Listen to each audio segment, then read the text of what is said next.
Hello everyone. आज हम लोग जो टॉपिक करने वाले हैं वो है इनकम फ्रॉम सैलरी का सम। हम लोगों ने अभी तक कोई सम नहीं किया था, सिर्फ हम लोगों ने अकाउंटिंग ट्रीटमेंट पढ़ा है इनकम फ्रॉम सैलरी चैप्टर का। तो आज हम लोग एक सम कर रहे हैं, सम नंबर 1। क्वेश्चन आप यहाँ देख सकते हैं, this is the question. Mister Vinayak is working as chief personal officer in bank of Kashmir. The following are the particulars of his income for the year ending 31 March. Mister Vinayak एक बैंक में काम करते हैं, बैंक एम्प्लॉय हैं, और उनकी income का कुछ यहाँ पे स्टेटमेंट दिया हुआ है, पर्टिकुलर्स दिए हुए हैं। पहला है बेसिक सैलरी 5500 पर मंथ, यानी कि मिस्टर विनायक को बेसिक सैलरी मिलता है 5500 पर मंथ के हिसाब से। डीएनएस अलाउंसेस मिलता है उन्हें, स्पेशल एग्जीक्यूटिव अलाउंसेस मिलता है, टैक्सेबल कन्वेयंस अलाउंसेस मिलता है। He receive 2 months basic salary as bonus.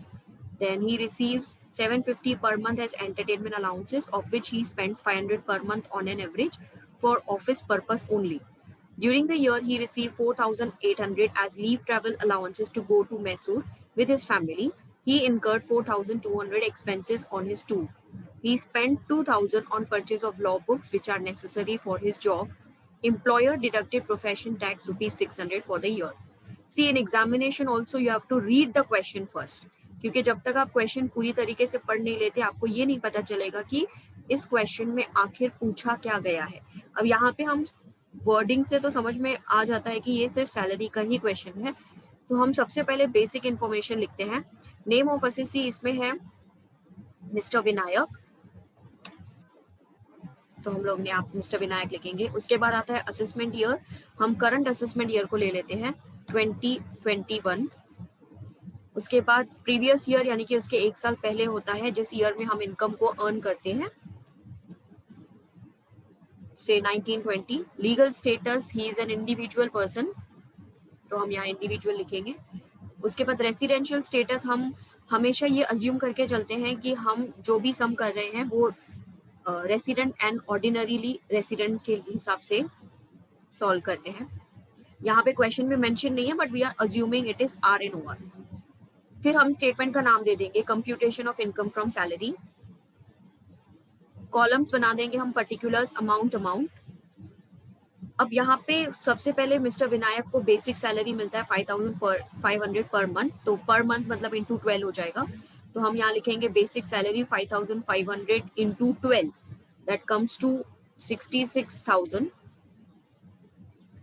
उसके बाद सेकेंड पॉइंट है डियरनेस अलाउंसेस, उसको मिलता है 1,000 पर मंथ, तो 1,000 इंटू 12, दैट कम्स टू 12,000। फिर उसे स्पेशल एग्जीक्यूटिव अलाउंसेस मिलता है 500 पर मंथ के हिसाब से, तो 500 इंटू 12 करेंगे तो दैट कम्स टू 6,000। देन उसके बाद है taxable conveyance allowances 5,200। Now remember यहाँ पे पर मंथ नहीं लिखा है, स्टूडेंट्स यहाँ मिस्टेक करके आते हैं, हर चीज को पर मंथ समझ लेते हैं, तो हमें रीड अच्छी तरीके से करना है। इसे 5,200 रुपीज बोला है उसने, तो हम डायरेक्टली 5,200 लिखेंगे। He receive 2 months basic salary as bonus. अब यहाँ उसको बोनस मिला है, बोनस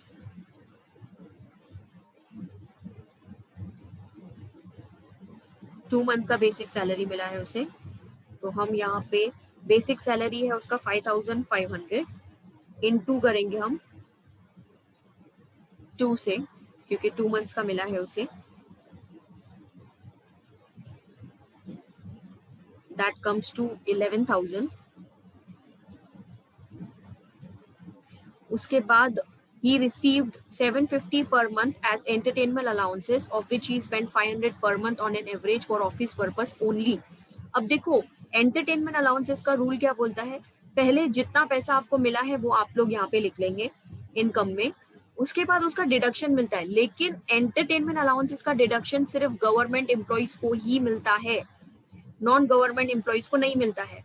और यहाँ पे ये बैंक ऑफ कश्मीर में काम करता है but he is not a government employ, so उसे एंटरटेनमेंट अलाउंसेस का डिडक्शन तो नहीं मिलेगा, बट इनकम तो हम यहाँ दिखाएंगे, उसे एंटरटेनमेंट अलाउंसेस मिल रहा है।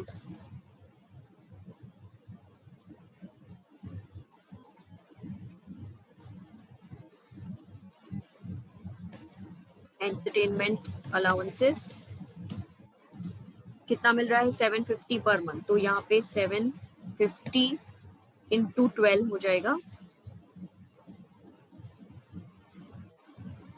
तो हम यहाँ मल्टीप्लाई कर लेते हैं, दैट कम्स टू 9000, क्योंकि पर मंथ लिखा है इसके लिए। उसके बाद during the year he receive 4800 as leave travel allowances to go to Mysore with his family, he incurred 4200 expenses on his tour, 7th number point. 4800 उसको लीव ट्रैवल अलाउंसेस मिला है फैमिली के साथ मैसूर में घूमने के लिए, जिसमें से उसने 4200 एक्सपेंस किया। तो ये लीव ट्रैवल अलाउंसेस का रूल ये बोलता है कि जितना पैसा आपको मिला, सबसे पहले तो आप वो लिखोगे लीव ट्रैवल अलाउंसेस,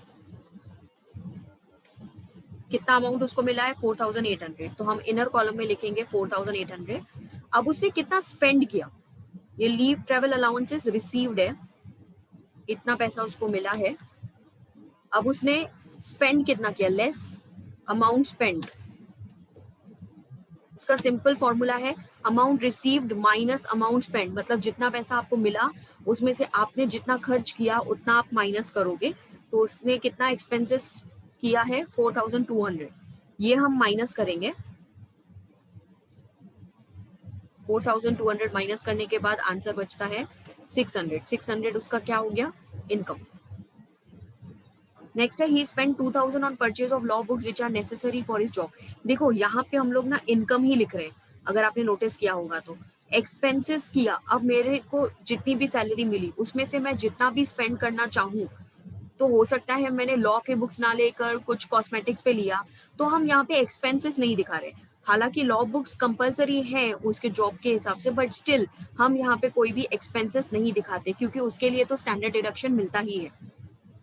तो this point is to be ignored. 8th number point हम एक्सपेंसेस को इग्नोर करेंगे। Employer deducted profession tax 600 for the year, ये डिडक्शन में उसको मिल जाएगा। अब इतनी ही इनकम है, बेसिक सैलरी लिखा हमने, डीएनएस अलाउंसेस लिख दिया, स्पेशल एग्जीक्यूटिव अलाउंसेस हमने लिख दिया, टैक्सेबल कन्वेंस अलाउंसेस हमने लिख दिया, बोनस 2 मंथ्स का सैलरी मिलता है उसको, वो भी लिख दिया, 750 पर मंथ एंटरटेनमेंट अलाउंसेस लिख दिया है, लीव ट्रैवल अलाउंसेस लिख दिया। We are just cross checking it. सब कुछ लिखने के बाद हमें इस सबको टोटल करना होगा, आउटर कॉलम को हम टोटल कर लेंगे, दैट कम्स टू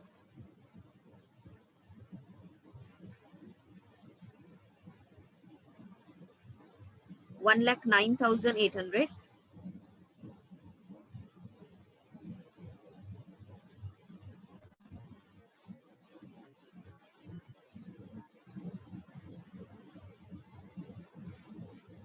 ये हम लोगों का ये कॉलम का टोटल है 1,09,800। Now what we will do is, इसे हम एक नाम दे देते हैं, दैट इज ग्रॉस सैलरी। ये हमारा ग्रॉस सैलरी हो गया। ग्रॉस सैलरी के बाद हम लोग डिडक्शन लेस करते हैं, deduction under section 16,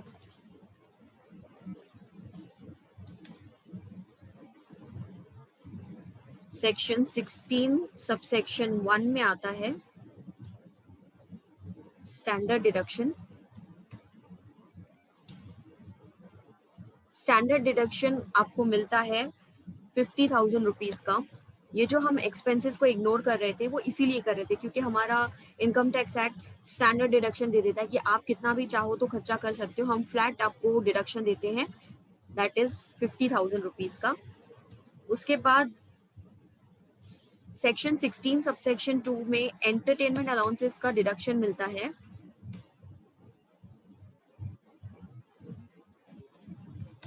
but allowances, इसका डिडक्शन सिर्फ गवर्नमेंट एम्प्लॉइज को मिलता है, बट ये तो गवर्नमेंट एम्प्लॉय है नहीं, तो इसीलिए हम इसको कोई डिडक्शन नहीं दे सकते because he is not a government employ. उसके बाद सेक्शन 16 सबसेक्शन 3, उसमें प्रोफेशन टैक्स का डिडक्शन मिलता है। Only thing what we have to see, पे होना चाहिए, पेएबल नहीं होना चाहिए। तो प्रोफेशन टैक्स उसने कितना रुपीस पे किया है, 600 for the year, for the year है, पर मंथ नहीं है। तो 600 यहाँ आ जाएगा। तो 50,000 एंड 600 ये दोनों डिडक्शन है उसका। 50,600 टोटल डिडक्शन, ये टोटल डिडक्शन है हमारा।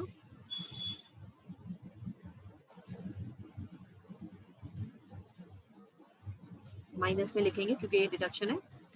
अब हम क्या करेंगे, हम ग्रॉस सैलरी में से, that is this is our gross salary, उसमें से हम माइनस करेंगे हमारे डिडक्शन को। Already minus,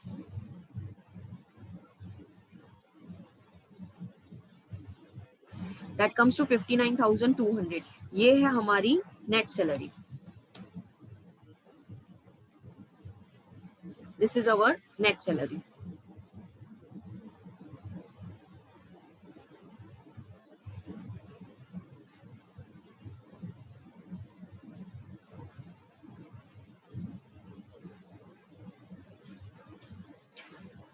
so what we did is, हम लोगों ने पहले सारी इनकम्स लिख दिए, ग्रॉस सैलरी तक पहुंचे, 3 डिडक्शंस लिखे। स्टैंडर्ड डिडक्शन उसको 50,000 फ्लैट डिडक्शन उसको मिल गया है। एंटरटेनमेंट अलाउंसेस नहीं मिला क्योंकि ये गवर्नमेंट एम्प्लॉय नहीं है। प्रोफेशन टैक्स पे किया हुआ है तो हम लोग ने इसको माइनस कर दिया। 2 डिडक्शन मिल गए उसको। ग्रॉस सैलरी में से डिडक्शन को माइनस किया तो हमें मिलता है net salary. So this is the sum of income from salary. I hope सबको समझ में आ गया होगा। If there is any doubt you can just write down in the chat box, comment box में आप लोग लिख सकते हो। I will definitely solve it out. Thank you very much.